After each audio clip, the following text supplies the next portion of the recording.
সকালের দিকে একটু কাজবাজ করছিলাম, দেন তখনই আমাদের বাড়ির পিছন থেকে কাদের যেন চেল্লামিলের আওয়াজ আসছিল। গিয়ে দেখি এদিকে একটু ঝামেলা বেঁধে গিয়েছে।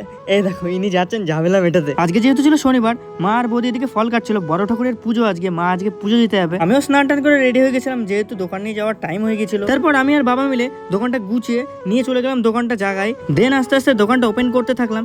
দোকানটা ওপেন করতেই পারিনি, ঠিক তখনই এই ভাইটা চলে আসলো। ওকে বললাম একটু বসতে, যেহেতু মোমোটা এখনো রেডি হয়নি।